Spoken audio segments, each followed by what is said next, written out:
welcome to the Paint Galleries. My name's Kayla. I'm going to be your host for this session, and today we're going to be talking to Ethan McNew about his new album, Paint. Hey! How you guys doing? I'm Ethan McNew. What it do? Do well.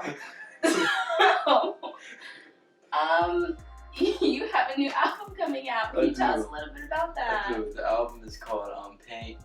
I've been working on it since December 2018. It's a long time. And 7 songs. And it's about my life the past year and a half, about 2 years. So you said you've been working on it for 2 years, but it's only 7 songs. Generally, aren't albums around, what, 14? Yeah, don't get me into the streaming thing, because, you know, I'll talk about that for hours. But, like, yeah, it was supposed to be 10. Right. But I wasn't ready to make a 10-track album. I feel like, and all my albums before, you're like, whoa, your albums before have been like 12, 11, 16. But it's like, I feel like 7 is like a no filler. I didn't want any filler. Especially with how important I wanted this album to be, and like how serious I want people to take it. I didn't want any songs that you could skip on it. So that's why it's 7 tracks. That's a big claim. It is. I don't think it's a single skippable song on the album. Really? Every song is flawless. Speaking of flawless tracks, our first introduction to the album is going to be through a single. Mm-hmm. What made you choose Rose as the single for this album? See, that's like really funny, because like that was my least favorite song on the album the entire time I've been making it. Really? Yeah, which is really funny. It's about her. We're dating. We've been dating for 3.5 years. but love. 3 years and like 3 months. Today, actually, 3 years, 2 months today. But that song is about you. You already know that. You've already heard it. And it's funny because that's your favorite song on there. It is. And I've always just been like, I was going to take it off the album. So like, but that was one of the original 10 that I made for it. So I made probably around 30 songs in the duration of making this album. 5 of those ended up being Shine. So, and then you get like some of the features that I've done with the other XCIX members, XCIX gang. You love to see it. But like, Rose, something spoke out to me about it. I think when I sent it around, when I sent the version 3 of the album to everybody, because it's version 5 that you're hearing, my friend Ryan said Rose. And I was like, Rose? I would not think about that one. That one's kind of like, it's not my favorite. So I actually listened to it again. It's the most catchy. It's the most bouncy. It's just like, but it's still content heavy. Like, I didn't sacrifice anything for that song. Right. I didn't try to make like a poppy love song. I just ended up making a content heavy, catchy love song. You said it's content heavy. What exactly is going on in the song that would make it content heavy? Like a year ago, like around this time, I wasn't doing too well. So it's like, and I had a song called Solace, which was one of the original 10 as well. But that song got replaced by Charcoal. But Charcoal's so much better. You're welcome that I didn't put Solace in there. That song is trash. But usually whenever I have like a vault, I'm like, these are gonna come out one day. Like all the songs that I made for Paint are probably gonna come out. Just not with Paint. Yeah, but not Solace. The song's trash. But anyways, I remember I played it for you. You were like, why am I hearing all of these things that you're feeling through this song? Why am I not hearing it from you? And that really stuck with me. You were really upset with me about that, understandably. And that stuck with me. And then like right after that, I wrote the song, and the song's basically like, I've been in a really bad place, and like, you helped me out, but I haven't been letting you help me out, and I'm really sorry about that. And it's like the hook's like, if you're so simple. So it's kind of like, you ready? She sung it on the album. That's her voice. That's pitched down. But yeah, like the song was about how you make everything easier. Everything that's complicated that's been happening to me this year and a half, you broke it down and made it simple. And it's just about me saying, I'm sorry that I haven't been open with you. Like I've always like been very happy and bubbly when we talk and everything. And I just didn't want that to go away. I don't want you to see me as shit boy. But you know what I mean? Yeah. So that's basically what the song's about. Are there any... So you said that Rose wasn't initially your favorite, and I'm sure that didn't drastically change overnight. So would you say that you have a favorite on the album? Like just... Yeah. My favorite on the album is Charcoal, featuring my boy Pink Noise. Really? That's it. But that's still not a single. Like the hardest part about this album was when I cut it, because the 10 version album had singles. Right. It had a song called Survive, which y'all will hear eventually, but it was called Amethyst for the album. Cause like I can break this down later, but every song on the album's a color, right, besides the intro and outro. But like it was really hard because like the album's 7 songs and the last one's an instrumental song, so it's like, and all the songs are so content heavy. I didn't know which one was the right one. I wanted to do Canvas, but that's not really. That's just the intro. Like that's not a single. I wanted to do Imperial. Imperial was the other one that I thought of, because like that's hard. It's like the only hard song on the album. And then I wanted to do Ash, because Ash is like, I'm breaking. Like, it's catchy. And I feel like it was a good glimpse into the album. But, like, Rose is the best single on there. I feel like that's, like, the song. If I was going to, like, because I don't care about singles. Right. I don't care. Like, I'm just making art. Like, I'm here to make an album. I'm not here to make a single. But if I'm going to put out a single, I need to do it right. And Rose is the one that I think it sums up the important themes of the album in it's like in a subconscious way. Like I'm not sitting here saying I'm sad. Like I'm sitting here like it's a love song that's very easy to sing, and you can listen to it without thinking about it, because the hook is just so infectious. So that's why I picked Rose. But Charcoal is my favorite song I've ever made. That's a big title to give it. Yeah, best song I've ever made. There's not a song that I made that's better than that. And I made that in August. So what is it? March right now? Haven't made a song better than that yet. I will. So you were talking about all the songs on the album you took named after colors. Yes. So why did you decide to do that? Well, it was your idea originally. And then I was like, I kind of threw it to the side. Yeah. Yeah, and then it got brought back up. And I was By like, his friend. Okay, I have my faults. Alright. I credit you though. I appreciate it. This interview was her idea too. To give her everything. Yeah, so at first it was gonna be like red, blue, green. Like just like that. But then like Rashaad was like, and that was your idea. It was like the red, blue, green. Because it's called paint. But then Rashaad was like, remember XCIX, love you dude. You probably edited this, I don't know. Or Omar. Or me. Or me. Or her. Who knows? Find out next time on Dragon Ball Z. But yeah. So okay, yeah, so I named them colors, but they don't sound like colors. Like Canvas, I named Canvas because that's like blank slate. Starting, the album starting. It's about me about to paint. Imperial, that's red. That's a shade of red. And red fits that song because it's angry and rage. It's also Denzel Curry, Imperial, a little bit of homage. It's pretty cool. And then Ash is track 3. That was originally Wait. So that's what the song was called. But I switched it to Ash because that's a color of gray. That song is very gray. That song used to have a switch up. It was Ash and Soap. That was the other half. But I cut that out. It didn't make sense. Maybe I might leak it one day. But because that third verse, they go hard. I'm not going to lie. But then we have Charcoal, which is the color of black. And that's the lowest point of the album. I'm at rock bottom. So that's why. And that song never had a different title. I made it as Charcoal because I already knew what I was doing with the colors. Then Rose was simple, as you can hear in the song. Rose, it's like a rose to you. Like that song's me giving you your flowers, like thank you. And then it kind of like pink, a little pink girl. And then Tuscan was originally Paint. That was the title track. But it was yellow. But Tuscan is a shade of yellow, and that just sounds hard. Like Tuscan Leather by Drake, Tuscan Raiders from Star Wars. Like they're both. There's a similarity in there somewhere. Give me a couple minutes. But it was just hard. And then Palette is the last song. And that was just always called Palette. I always knew that was going to be called Palette. And that's kind of like, it starts off as Canvas, where I'm setting up the scene. And then Palette is like, I have all my colors. I finally found, like the colors symbolize me. So like, throughout the album, it's like I'm finding my emotions through these colors, through these songs, something like that. So like through these songs, and then Palette is like me organizing. Palette is me being like, I'm whole. That's why it's instrumental. I feel like the beat said enough for itself.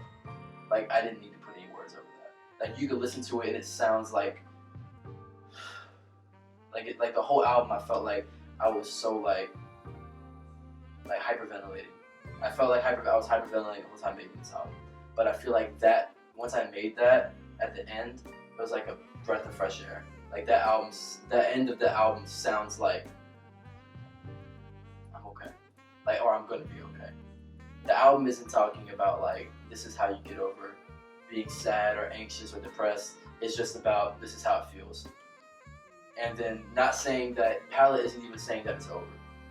Like, cause I finished this album several times. I've started and refinished it, etc.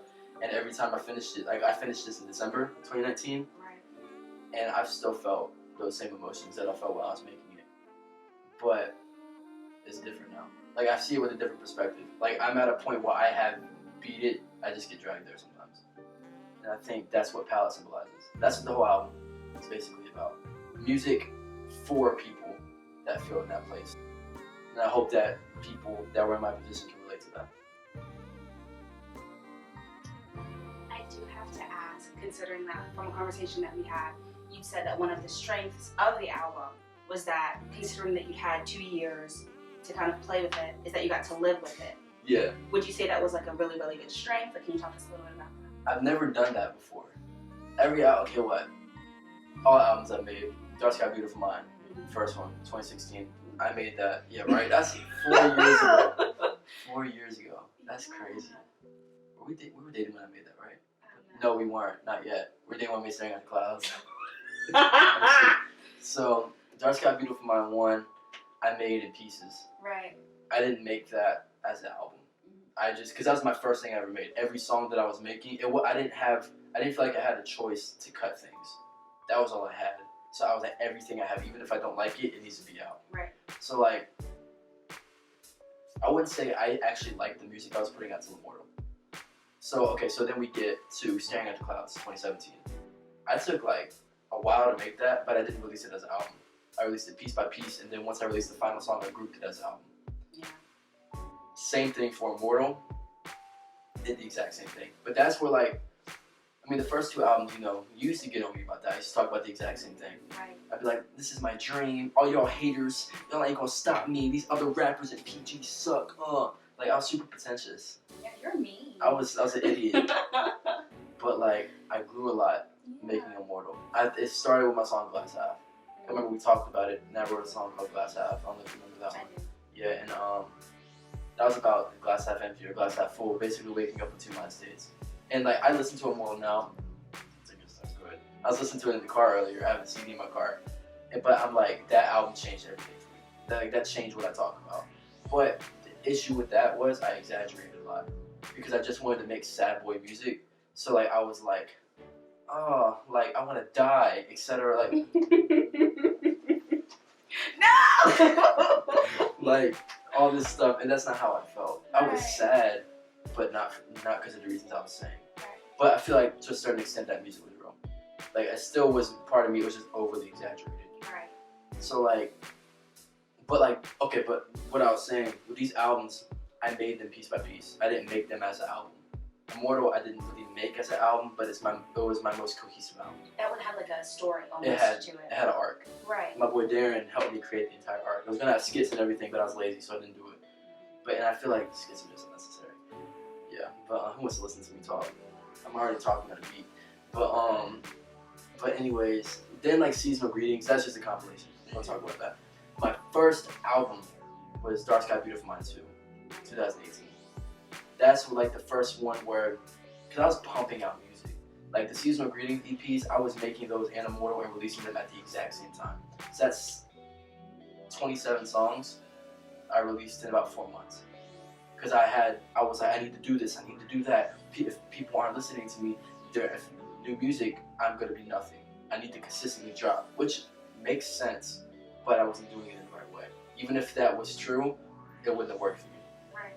But like, Dark Sky Beautiful Mind 2, I took like a 3-month break after, not really, I didn't take a break. I didn't usually get on me about taking breaks. I never took them. I actually took one with this. But like, so after I finished Seasonal Greetings, which was in April 2018, I just stopped uploading until July 2018 when I uploaded the album and the singles. And that was the first time I crafted an album. But like, I didn't sit with it. Like I started it in March, finished it in July, posted it in July. Right. But this, like, I started working on like my next album right after I finished that. But this wasn't. Paint didn't exist till January, because I was trying to make an album called Work in Progress. Yes. Remember that? But like it didn't work out. So that's funny, pun on words. But like, so it didn't work out, and it just wasn't like I didn't have anything new to make music about. Dark Sky Beautiful Mind 2, it wasn't stories from my life. It wasn't anything. It was just songs. I just wanted to make the most accessible album that I could make because it was my first thing on streaming. So I wanted everyone to have a song. That's what I wanted. And there's nothing wrong with that, but that's not what I do anymore. I want to make albums. Like I want to make real music. So it's like, it's really interesting because like I went on a journey with this. So I started it in January, and I worked on it the entirety of 2019. Like up until like 3 weeks ago, and it's March 3rd right now. Up until 3 weeks ago, I've been working on the album with Rashaad. Me and Rashaad have been diligently adding to it, taking away from it, changing the production, changing drums, everything.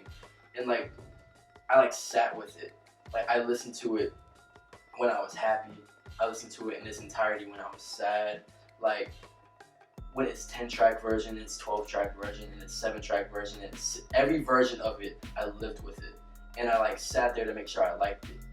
And there's a reason why it is how it is, because I did that. Imagine if I didn't. The album would be 12 songs, and I would hate it, and it would have been out a year ago today.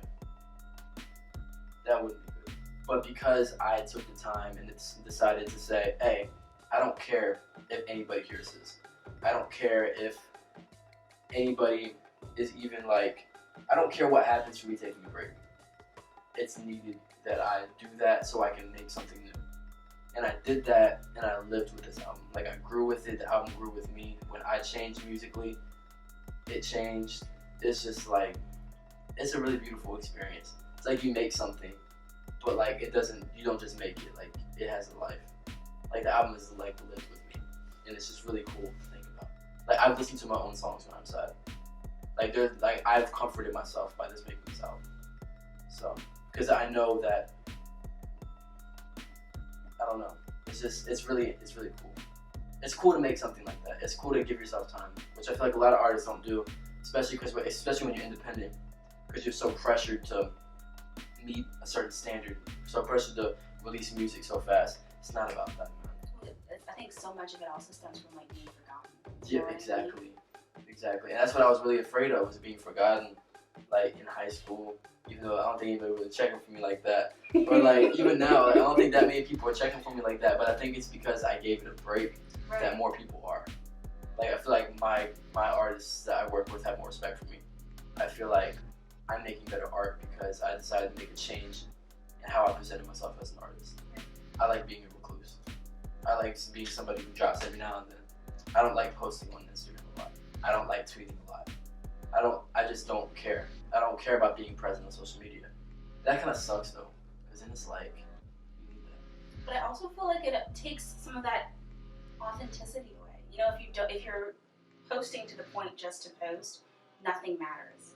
Yeah. You know what I mean? It's not special. It's like, what are you even saying? And then you're going through it, and it's like, oh, I had a great day, or I'm doing this, and it's like, there's nothing worth coming back to looking at your tweets or your posts or anything for. So I don't think it's necessarily a bad thing. Exactly. It's just harder to get noticed. Right. It's hard when you don't have a active fan base engaging with you. I know if I drop something, people will listen. But it's like, if I tweet something, are people gonna pay attention? Like, are people gonna know unless if I don't tell them, are they gonna know? Right. That's the issue here. And it's like, I mean like DM me. I don't mean like I just post and they know. I mean like I go out of my way to tell them that this is out. That's the scary part. And that, like, I worried about that a lot. You know, I worried about numbers a lot. I don't care anymore. Like, I dropped Shine, and it did, like, right now, I think that the highest track has about 400 plays. I don't care. Because the comments that are on it, they love it. Like, I don't care because the people that have listened to it, they love it. And they come back. And I don't care about getting one play from everybody in the world when I could get 50 million plays from one person. Like, I want that fan I don't want that person checking me out once. I want relationships with people. You know what I mean? That's also what I'm doing with this album. And relatable music works. Like, people can relate to it, they're gonna like you. So, I mean, all the people I listen to, I relate to. So it's just common sense. I think it is important to kind of like go back to a little bit of what you said, where you said that you were kind of finding your identity within your music and things like that. And you did change your name. Yes, You were EMC forever, and then you were Tirade for a little bit, and now you are Ethan McNew. Yeah. Why did you choose Ethan McNew? Why did you change your name at all? So, I made EMC forever when I was 15. Right. I'm 19 now. Because when I was 15, I'm 19 now. That's probably better than ever. Copyrighted by UMG. That's my theory. So I'm just saying. But I was tired of it. I was at work one day and my friend was like, EMC forever, that's corny. And then I was like, no it's not. But then I was like sitting there and I was like, say it out loud. My name's EMC forever. That's whack. So I went like on a spiritual journey and I was like, what to do, like that. I've had that name for so long, and like I felt like I outgrew it. Like that was high school me. That was Dark Sky Beautiful Mind. That was Staring at the Clouds, Season of Greetings, and Immortal, Dark Sky Beautiful Mind 2 even. That was that. That's when I'm not there anymore. I don't make that kind of music. I don't listen to the same artists that I did back then. I'm a new person. Last year really changed me a lot, and I feel like me going by that name would be a disservice to me. So I switched it to Tirade. It was inspired off The Sun's Tirade by Rashaad, so I spelled it a certain way. Yeah, it got messy. But anyways, I had to change it again for other things, and I was like, what do I do? I don't know what to do. So I just ended up switching it to my government. Right. I mean, some of my favorite rappers just go by the name. Kendrick Lamar, J. Cole, other people. I can't think off the top of my head. Do you think that Paint had anything to do with you going on that journey at all? That album sparked everything for me. That album changed my life. That sounds super dramatic. I don't know. It's like when you make something that's that important to you, it's ridiculous. Like, it's crazy because all my albums are important to me, of course. I love them. They're my little babies. But like this one feels like a toddler. Like this one's aging. Like it's like the meaning of that album has changed me as I've changed. Right. It's like, and that shows that like it's standing through time. Cause like, I mean, those other albums that I made, like, if I waited 3 months, I probably wouldn't like them. It's been what, a year since it's been like, the base of it's been done, and all those songs are still there. I still play them in the car, and I will jam out. If you put Imperial on in the car, I'll probably punch the windshield.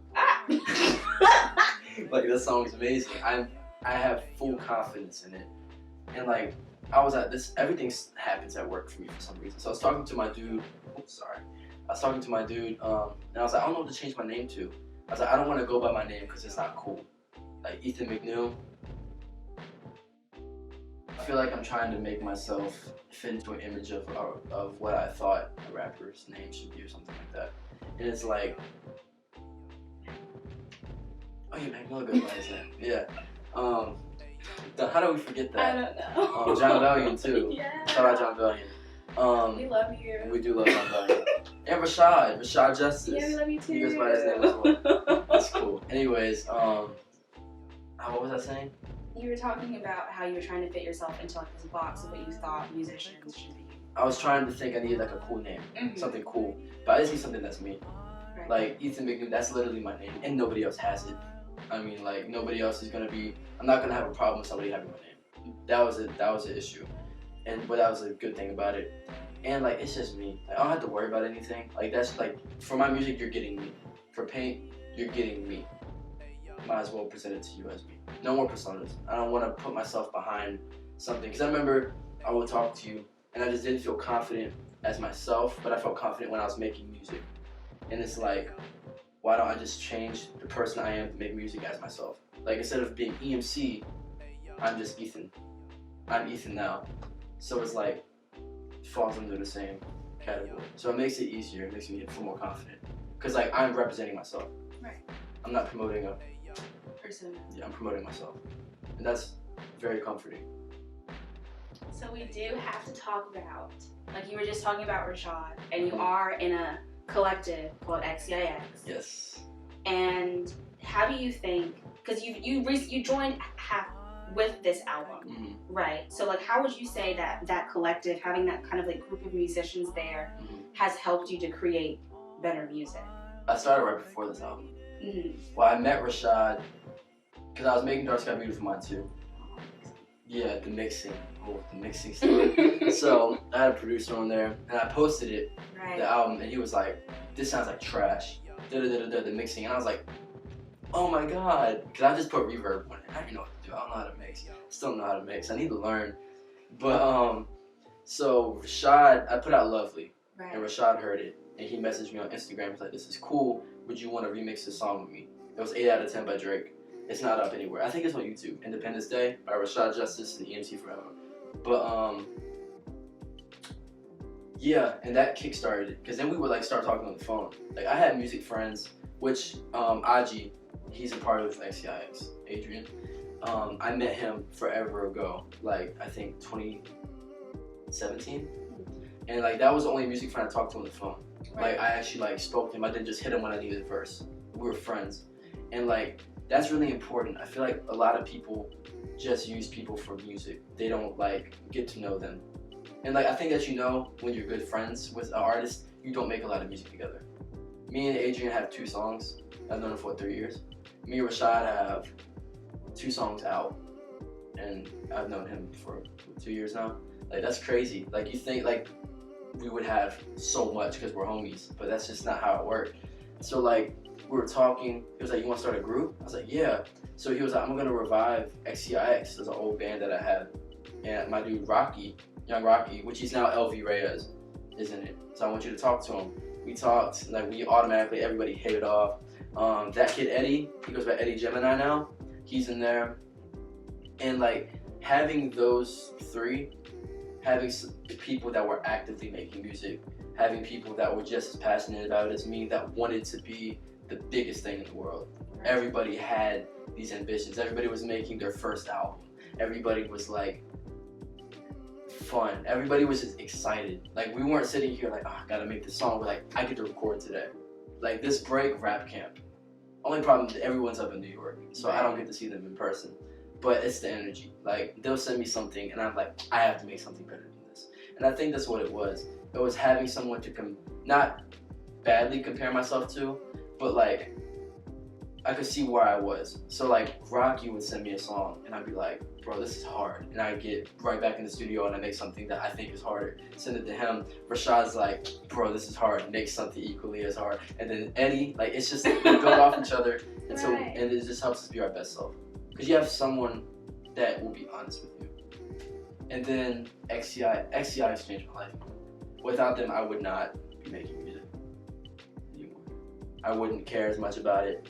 And we have more members now. We have Adji, who we recently added. We have King Dav, MightyEight, Omar. I think that's everybody. Yeah. Me, of course, Rashaad, El-V, and Eddie. So yeah, having XCIX is just a really good support system. You know what I mean? Yeah. So, I know with a lot of your other albums, and we had talked about this a little bit ago, we talked about how Simple was very different from like another song you made in the past, like 25/8, other things like that, and how important it was that this album was from your perspective. What does that mean? Like, how does that kind of play into your album? Like like, like the point of view of the album. Like, how do you think that impacted the kind of music you were making? It was more real. I feel like I had a problem. I was just like making songs. Like Lovely, I wasn't like in a relationship like with a gold digger or anything. Right. Like I just made the song to make the song. Like Poetry in Motion or like songs like that. Like I don't know, like nothing was really like canon. Like it didn't like none of that was from real events. Right. Like it was just about like I'm gonna make a song about this. This was like this is happening. Like Charcoal, I talk about just feelings I was feeling with my family. Feelings I was feeling with my place in life at the moment. Like I feel like everything is just talking from completely how I'm viewing things. Right. Not from a character, not from anything. This is Ethan's thoughts. Everything in here, everything with the album I felt at one point throughout this year and a half. Imperial, when I was rage. There was a point where I was just super angry. I just wanted to break stuff. Canvas, I just needed to vent. Like Simple, I'm in love. You know what I mean? Like Charcoal, I felt hopeless. So it's like, and like Ash, like I felt like I was at the breaking point. Like I felt all these things. Like Palette, Fresh Air, I haven't completely felt that, but I have at the same time. Like I don't think I'm at a point. I know I said that like I've experienced it, but I don't think I'm there. You know what I mean? I've just had like a taste of it, and I think that making that beat helped me with that. But yeah, it was really cool because it's like not only like is it just from my perspective, I produced everything. Like it's all me. Like I made everything. Shout out Rashaad. He helped me with like a lot of the production as well in certain songs, and yeah, it just made everything a lot more organic. It felt authentic. I didn't feel like I'm telling a story that's not mine. I feel confident with putting this out. So yeah. So would you say that maybe this album is more of like the audience is you, more so like similarly to maybe For Your Eyes Only, like there's a specific audience that isn't those that are listening to it? Maybe. You know what I mean? Where it would be more so like this album, would you say that it's more of a personal story for you than for the people that are listening to it? Like what are you hoping the audience gets from this? That's okay, yeah, I got you. That was such a way to ask that question. I got you. Yeah, I'm not trying to like, I think what it was, I'm not trying to like make a song for a certain demographic. Like, I'm not trying to like make a Drake type song or make a like a Logic type beat and then with a J. Cole type beat. Yeah, you know what I mean? I'm not trying to like, I'm not using type beats anymore. Like everything's me. Like you're getting like Ethan McNew type music. Like this is what I want to make. I feel like what people are going to get from it, that's the last word, is like, this sounds like his personality. Like I feel like people are going to be like, this sounds like something that Ethan would make. Not like, oh, this sounds like a J. Cole type song. It's like, oh, you're like, I can tell Cole's your influence. Of course you can still hear my influences. I feel like you can hear, I mean, the albums I listened to this, Care For Me by Saba, Swimming by Mac, For Your Eyes Only by Cole. What else? I was listening to a lot. So much I can't remember. Oh, Code the Friend was a really big influence. So I feel like that, and all of their music is very, like all those albums are from them. They're personal. Yeah, like Care For Me, that's a very personal album, For Your Eyes Only, etc. So it's like, that really made me want to dive deeper into myself. And I remember I was talking to Pink Noise after we made Charcoal, and he was like, I really appreciate how you ask yourself the harder questions in your music. Like you're not like, making music is just awesome, but like I think it's really cool when an artist can like go into their subconscious or go into their mind and be like, why am I doing this? Or like analyze yourself. And like I just want people to get realness out of it. Like I want people to hear it and be like, love it or hate it, I want you to respect it from me. Like I want you to see it as a part of me. Like I want you to know me more. I want you to hear this. And that's also why this interview was a good idea.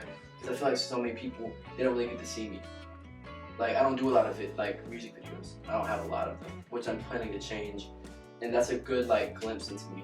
Because you just get a 3-minute song and a picture on Instagram. Or a tweet. Like, that's not really my identity. So, like, I wanted to be very transparent. So. And you want to be transparent, is that going to, this, like, perspective and, like, delving more into your actual personality, is that the goal for everything that you continue to do onwards? No? I don't know. Of course, I want to always be myself from now on. Right. I want to always make music that I would listen to. And like, I want to, which is like people that talk about their stories. But like, I don't want every album to be sad. Right. I don't want to always make a sad album. Like, I might come around with something that's like super, like, high energy. Super, like, positive. Like Shine was very positive, which is funny because I made that while making Paint. Right. So it's like, I can multitask. I can do two. I'm not just a sad boy rapper, and I'm not just like a bar out rapper or anything. I have dimensions. I'm a person, and I want my music to reflect that I go through emotions. Right.